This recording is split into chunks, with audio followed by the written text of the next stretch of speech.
Allez, il est grand temps de passer à l'ouverture à la Bourse de Paris, en direct sur TV Finance et sur Boursorama en direct marché. On retrouve Benoît Rousseau qui est en ligne avec nous. Benoît Rousseau, trader pour compte propre au blog Andlil. Bonjour Benoît. Bonjour à tous. Ça s'annonce en petite baisse, hein, et je serais tenté de dire une baisse de plus, ça commence à faire beaucoup. Hein.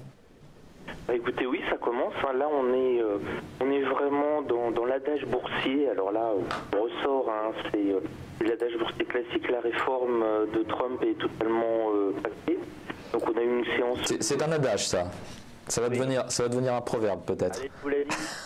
Insulter la rumeur et vendre la nouvelle. Ah, voilà, c'est ça, d'accord. On vend sur la nouvelle, c'est ça l'adage. On est en plein dedans. Enfin, baisse aux États-Unis, c'est la première journée de baisse extrêmement légère en 10 jours, de hausse non-stop. On a un peu baissé sur le Nasdaq, oui. Par contre, nous, en Europe, on est effectivement dans une phase de baisse, notamment sur le CAC 40 depuis le 19. Le 19 décembre, on baisse, on était sur les 5420, 5425, et puis là, on a quasiment perdu une de points en ligne droite. Si on regarde par exemple pour les amateurs d'analyse technique, les unités de temps en 1 heure, on n'a que des bougies rouges en 1 heure top depuis le 10 décembre.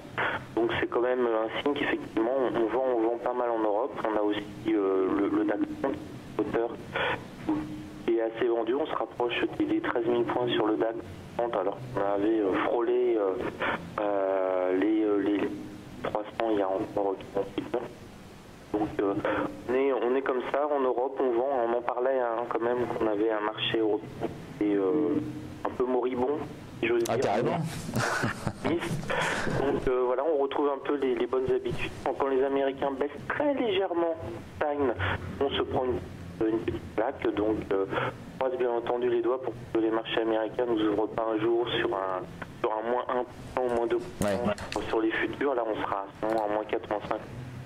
Voilà. Là, on est à moins 0,35, à l'ouverture, là 5333, mais effectivement c'est problématique, hein, ces marchés européens qui ne profitent pas autant que Wall Street des mouvements de hausse des indices américains, mais qui accentuent la baisse quand ça baisse un petit peu côté américain. Ça aurait été une constante pendant toute l'année 2017. Ça a exactement été la constante. Il y a une sorte d'effet de mimétisme négatif. C'est globalement, si on se met à la place d'un investisseur, clair que le dynamisme était vraiment du côté américain. Cette année 2017, j'imagine que vous faites comme moi vos achats de Noël. Et ben pour mes achats de Noël, je n'ai pas bougé mes grosses fesses de mon fauteuil, j'ai tout acheté sur Amazon. Donc voilà, c'est vraiment un exemple du dynamisme de l'économie américaine. Amazon, Google, Apple, etc. On n'a rien en face au niveau européen dans ce domaine à mettre en face. On est très content quand on réussit à espérer avoir 1,9% de croissance, c'est à relever les chiffres, pas 1,8 mais 1,9% de croissance. Vous parlez de la croissance française là, de la révision de la croissance française par l'INSEE. Derrière, 1,9% aux États-Unis, il se tire une balle. Donc voilà, il y a vraiment un écart de dynamisme très très fort. Ouais. Donc là, on est en plus en fin d'année, donc là ça a l'air de vendre quand même un petit peu les actions européennes pour nettoyer des feuilles. On anticipe peut-être une année 2018 beaucoup moins dynamique sur l'Europe, qui sera en fait la réplique de 2017. Ah, d'accord. On regarde un petit peu ce qui bouge au sein du CAC 40, que des baisses là, sauf Technip FMC plus 0,66% parce que bon, le pétrole continue de monter. Bon, c'est pas une hausse exubérante, mais je crois qu'on était à 64,50 ce matin sur le baril de Brent. Pourquoi? Parce que les stocks américains sont en baisse. C'est un signe de forte demande, mais du côté des baisses au sein du CAC 40, on a Carrefour qui sort un petit peu du lot dans le sens négatif du terme. Moins 1,94%. Bon, il y a peut-être un changement de recommandation parce que j'ai pas vu de news sur Carrefour ce matin. J'ai vu des news sur aucune valeur, hein, d'ailleurs du CAC 40 ce matin. AXA moins 0,85, Saint-Gobain moins 0,67, Engie moins 0,59%. On a Orange qui perd 0,6%. Pas véritablement d'effet secteur, hein, parmi les valeurs du CAC 40. On sent vraiment que c'est la fin de l'année là, hein, Benoît, que tout le monde a plié les gaules là. Hein.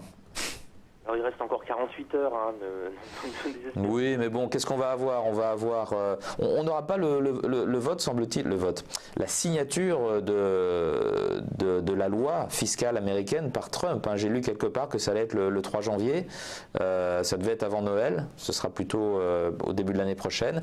Qu'est-ce qu'on va avoir? On va avoir la nouvelle estimation du PIB américain au troisième trimestre cet après-midi, c'est ça? C'est vraiment la nouvelle importante. C'est l'estimation du PIB pour le troisième trimestre. Alors, s'il est conforme aux attentes, ça ne va rien faire. S'il est meilleur que prévu, ça peut accélérer. Et ça peut aussi faire créer des craintes inflationnistes. Hein. Peut-être le scénario 2018 de l'économie américaine va bien continuer à accélérer. Et on va se poser la question si la Fed ne va pas finalement augmenter les taux un peu plus vite que prévu. Voilà. Un peu plus que prévu, ce serait une bonne nouvelle parce qu'il y a encore un mois et demi, on s'inquiétait justement du niveau de l'inflation aux États-Unis. Exactement. Et là, ça pourrait repartir notamment avec. Bon, là, on est sur le PIB troisième. La troisième estimation du troisième trimestre. Oui, ce qui serait vraiment intéressant, ce sera pour le PIB au 31 décembre, en janvier, quand on va avoir des. Si il y a eu une accélération de la consommation pour cette de Noël, c'est vraiment ça qui est généralement en vue. A priori, ça va plutôt bien hein, si on en croit Visa et du moins les Amazon, le secteur de la consommation et les cartes ont assez chauffé. Donc oui, ça paraît vraiment une bonne conjoncture. Là, en ce qui concerne le CAC 40, on baisse de manière non-stop depuis l'heure et l'ouverture des futurs. On vient de tenter de rebondir manuellement sur les 5322. C'était le plus bas de la semaine dernière. Vous voyez. D'accord. Un bon exemple. Aujourd'hui, on est sur les plus bas de la semaine dernière et ça nous a valu un rebond de 7 points. Donc, c'est vraiment en mou. Et on a fait 5322 la semaine dernière, on a une petite pointe de 5329 et là on a 5325, donc on n'arrive même pas à essayer de rebondir correctement. On est bloqué entre le support 1 de la journée à 5329 et puis le point bas de la semaine dernière. Donc là c'est vraiment intéressant. Si on casse le point bas de la semaine dernière, c'est vraiment qu'on a une aspiration vers les 5300 points assez forte. 5322 on surveille, c'est ça?